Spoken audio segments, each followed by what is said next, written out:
আসসালামু আলাইকুম। জাতিসংঘ পশ্চিমাদের কতটা তল্পিবাহক হিসেবে কাজ করে সে কথা আমরা সবাই জানি, নতুন করে কিছু বলার নেই। কিন্তু এই মুহূর্তে যুক্তরাষ্ট্রের এজেন্ডা বাস্তবায়নে বৈশ্বিক এই সংস্থা বাংলাদেশকে কতটা নগ্নরূপে ব্যবহার করছে তার স্বরূপ তারা নিজেরাই উন্মোচন করছে। বৈশ্বিক এই সংস্থার বাংলাদেশস্থ আবাসিক প্রতিনিধি গোয়েন লুইস, তিনি বুধবার সাংবাদিকদের একটি সংগঠন রিক্যাপের অনুষ্ঠানে যে মন্তব্য করেছেন তা তাদের শুধু নগ্ন রূপই উপস্থাপন করেনি আমাদের সামনে, আমাদের কাছে বেশ চমকপ্রদ মনে হয়েছে।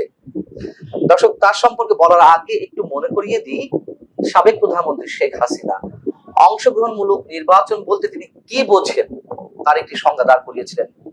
2024-এর 7 জানুয়ারি নির্বাচনের আগে যখন বিএনপি নির্বাচন বয়কট করলো, অন্যান্য সব দল রাজনৈতিক দলগুলো বয়কট করা শুরু করলো, যখন আমি আর ডামি নির্বাচনের সব ধরনের প্রস্তুতি সম্পন্ন করেছেন শেখ হাসিনা, তখন অংশগ্রহণমূলক নির্বাচন আদৌ হবে কিনা এই প্রশ্নের জবাবে, সাংবাদিকদের প্রশ্নের জবাবে শেখ হাসিনা যে মন্তব্য করেছিলেন তা ছিল এরকম: আমার কাছে অংশগ্রহণমূলক নির্বাচন মানে জনগণের অংশগ্রহণ।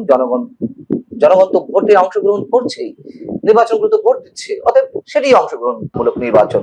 কোন রাজনৈতিক দল কারা অংশগ্রহণ করলো না করলো এটি মুখ্য বিষয় নয়।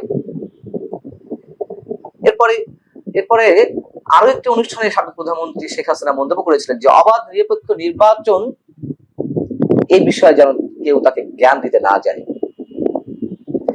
এই কথাগুলো এ কারণেই মনে করিয়ে দিলাম যে জাতিসংঘ বাংলাদেশের আগামী নির্বাচন নিয়ে এখন শেখ হাসিনার সেই কথাগুলোকেই সমর্থন করছে। জাতিসংঘের আবাসিক প্রতিনিধি গোয়েন লুইস ঠিক হুবহু শেখ হাসিনার বক্তব্যটাই তিনি নিজের মুখে পুনর্ব্যক্ত করছেন। গোয়েন লুইসের কাছে সাংবাদিকদের প্রশ্ন ছিল যে আগামী নির্বাচন কতটা অংশগ্রহণমূলক হবে, আপনাদের প্রত্যাশা কেমন? তিনি তখন বলছেন, অন্তর্ভুক্তিমূলক নির্বাচন মানে সব রাজনৈতিক দলের অংশগ্রহণ নয়। জাতিসংঘের সংজ্ঞা মতে তিনি জাতিসংঘের সংজ্ঞাটাও দেওয়ার চেষ্টা করছেন। সমাজের সব শ্রেণী পেশার মানুষের অংশগ্রহণকেই অংশগ্রহণমূলক নির্বাচন বলা হয়। কি অদ্ভুত, কি অসাধারণ! তখন যে নির্বাচন অনুষ্ঠিত হয়েছিল বিএনপি ছাড়া, অন্য দল ছাড়া, আওয়ামী লীগের যে আমি ডামি মার্কা নির্বাচন অনুষ্ঠিত হয়েছিল, তখন জাতিসংঘ কি বিবৃতি দিয়েছিল? যুক্তরাষ্ট্র, ইউরোপীয় ইউনিয়ন, যুক্তরাজ্য কি বিবৃতি দিয়েছিল সেটাও একটু আপনাদের মনে করিয়ে দিই। বিবৃতিগুলোতে উল্লেখ ছিল, বিরোধী রাজনৈতিক কর্মীদের উপর দমন পীড়ন বন্ধ, সব দলের অংশগ্রহণ নির্বাচন অনুষ্ঠান এবং স্বাধীন মত প্রকাশে সরকারের প্রতি আহ্বান জানানো হচ্ছে। এটি নির্বাচনের পরে নয়, আগে। পরেও এই ধরনের মন্তব্য তারা করেছে বিভিন্ন ধরনের বিবৃতিতে। এখন গোয়েন লুইসরা জাতিসংঘ, যুক্তরাষ্ট্র, ইউরোপীয় ইউনিয়নের মতন সংস্থাগুলো তারা তাদের মতো করে বক্তব্য প্রচার করছে। যেহেতু এখন শেখ হাসিনা নেই, তখন যেভাবে গণতন্ত্রের সবক দিত, শেখ হাসিনাকে হটানো দরকার ছিল, শেখ হাসিনার মাধ্যমে তাদের এজেন্ডাগুলো বাস্তবায়ন হচ্ছিল না, এটা তো সত্য কথা। শেখ হাসিনা গণতন্ত্র গলার টিপে ধরুক আর বাক স্বাধীনতার হরণ করুক, যাই করুক না কেন, এখন তো স্পষ্ট হচ্ছে যে পশ্চিমা এজেন্ডাগুলো তিনি বাস্তবায়ন করতে চাননি। অনেকে অভিযোগ থাকতে পারে ভারতকে অনেক কিছু দিয়েছে, সেটা শেখ হাসিনা নিজে উল্লেখ করেছেন। যাই হোক, কি দিয়েছে সেটিও আমরা আবার আর এক বিতর্ক। তো এখন যে ডক্টর ইউনূস ক্ষমতায় রয়েছেন, সরকার প্রধান হিসেবে তিনি তার রাজত্ব পরিচালনা করছেন, ডক্টর ইউনূস তাদের লোক, এটা তো ওপেন সিক্রেট, অনেকেই বলেন। অতএব এখন আর অংশগ্রহণমূলক নির্বাচনের দরকার নেই। এখন আর খুব দ্রুত বাংলাদেশের গণতন্ত্রের উত্তরণের জন্য কোনো নির্বাচনের দরকার নেই। ইউরোপীয় ইউনিয়ন যেভাবে কদিন আগে ব্ল্যাঙ্ক চেক দিয়ে দিল ডক্টর মোহাম্মদ ইউনূসকে, যে সংস্কারের জন্য যতটা সময়ের প্রয়োজন তারা ডক্টর মোহাম্মদ ইউনূসকে সেই সময়টি দিতে চায়, ঠিক একইভাবে জাতিসংঘ বুধবারও তাদের মানসিকতার বহিঃপ্রকাশ ঘটিয়েছে।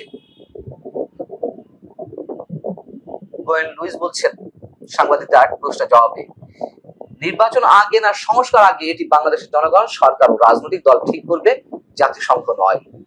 জাতিসংঘ মনে করে সুষ্ঠু অবাধ নির্বাচন নিশ্চিতে তারা যে কোনো সহায়তা করবে।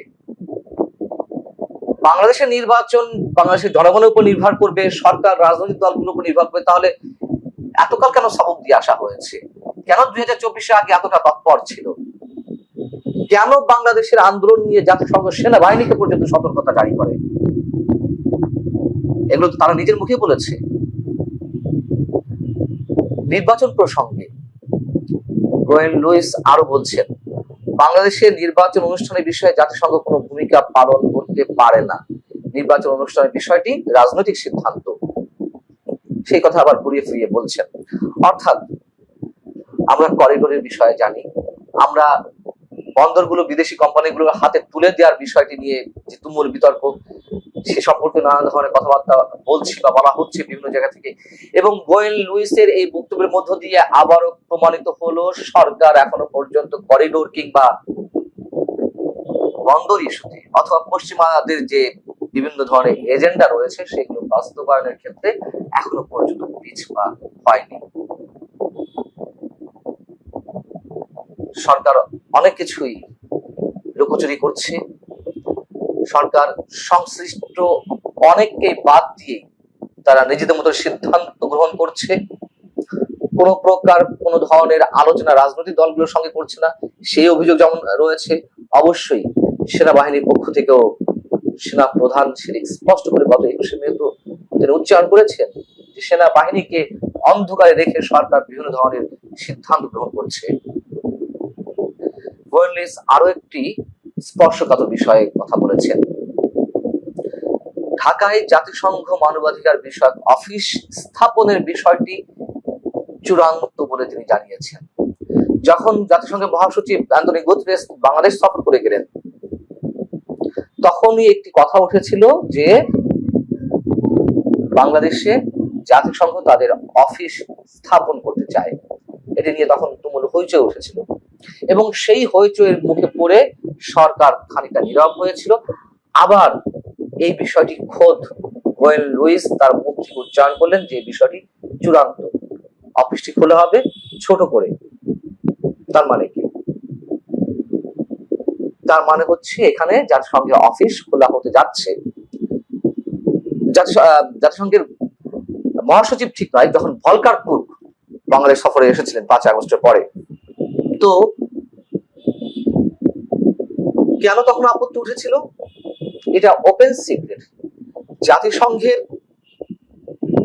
অফিসগুলো বিভিন্ন দেশে খোলা হয় তখনই যখন ওই দেশগুলো যুদ্ধ বিধ্বস্ত হয়, অথবা সহজ করে বললে যুদ্ধ বিধ্বস্ত দেশগুলোতেই জাতিসংঘের অফিস খোলা হয় বিভিন্ন এজেন্ডা নিয়ে। তাদের তো একটা সুর থাকেই যে যুদ্ধ বিধ্বস্ত দেশগুলোতে তারা যে অসহায় অমানবিক অবস্থায় থাকা মানুষগুলো তাদেরকে হেল্প করতে চায়, এই জন্য তাদের অফিস খুলতে হবে।